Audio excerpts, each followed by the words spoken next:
10 months of shooting up here, we'll be employing crew, using the infrastructure, looking for sound stages, but also shooting on locations, various interior and exterior locations around Alaska. So the television series is really the foundation for us getting business up here. We're working on a couple of different television series we want to bring up here.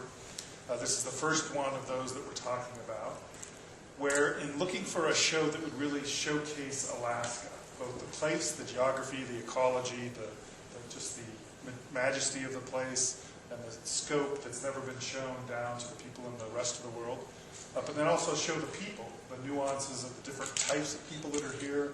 They're a little different than what folks are used to from the press and the news they see about what lives up here in Alaska.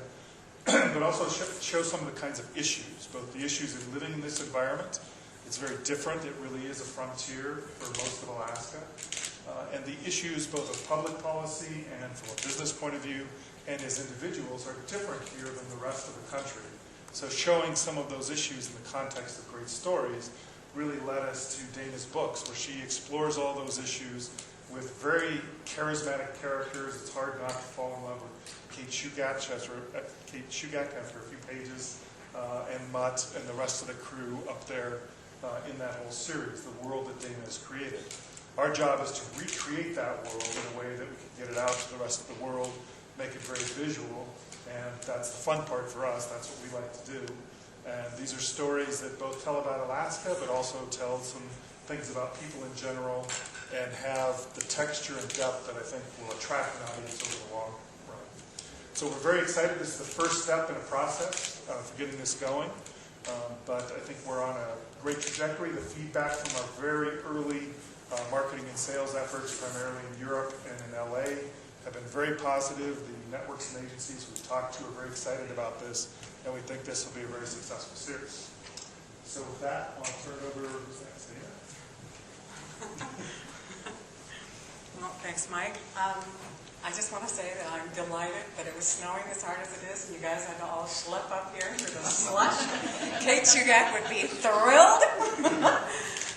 I, too, am very thrilled. I'm so excited. I told Mike the very first time I met him back in May that I've been saying no for so long to so many people who had expressed interest in the screen rights to the Kate Shugak series that I wasn't sure I knew how to say yes.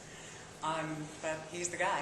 He's the hero of the hour. He told me in this very room that he wanted to begin a film industry in Alaska, and that he needed a long-term project to be able to do that, as you just heard in his phone. And I'm overwhelmed and thrilled that he chose the Kate Shugak series. I'm really looking forward to see what happens next. Good morning, everybody. This morning I am Alaska proud. Proud to have been the sponsor of the Film Incentive Bill. It was a team effort. My staffer, Max Hensley, is here. And it was the Alaska Film Group that had this idea and this vision and this dream and brought it to me. And it's very rare in the Alaska legislature and we talk about economic development, diversification of the economy all the time down in Juneau and in the off-season. And there really aren't that many opportunities that come our way to really do something for the Alaskan economy that are outside of the traditional resource extraction industries. So when something like this, the film incentive idea came along to do what other states have successfully done, that successful model, it seemed like the right time, and things came together. The bill passed in a single year, a single legislative session.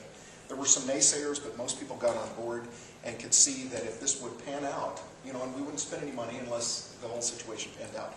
We have a new director of the film office. We have the support of the Anchorage Economic Development Corporation.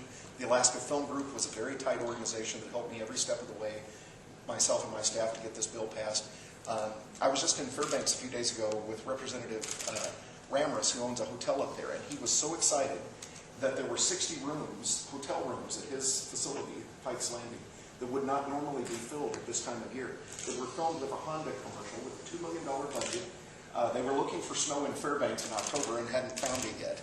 But folks from the local community were coming forward there to that hotel to bring their dogs, their mutts and their sled dogs, dogs of all shapes and sizes, for a casting call for a Honda vehicle commercial in Fairbanks. And so local people were getting the economic benefit. That is the dream, to spread this economic activity across the state and to have an anchor like this project. So I'm proud of the investment that Mike and Evergreen are making, and most proud that the woman of the hour, Dana Stabenow, was also Alaska proud and was hanging tough. For many years there were rumors that, that she was being offered deals and productions in British Columbia and other places, New Zealand, other places that have taken Alaska film projects. We've lost stuff to Michigan, we've lost stuff to Louisiana, we've lost film productions to Massachusetts, for goodness sakes, in the proposal, the Sandra Bullock movie that's out on DVD and Blu-ray.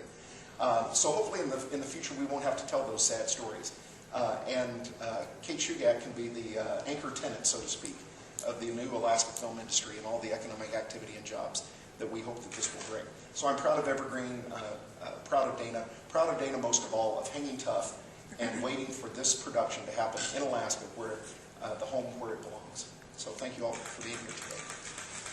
Hey, Mike, I was just going to say, could you, from a business standpoint and what Evergreen Films is kind of looking for, tell us about the film incentive law now and sort of how that can motivate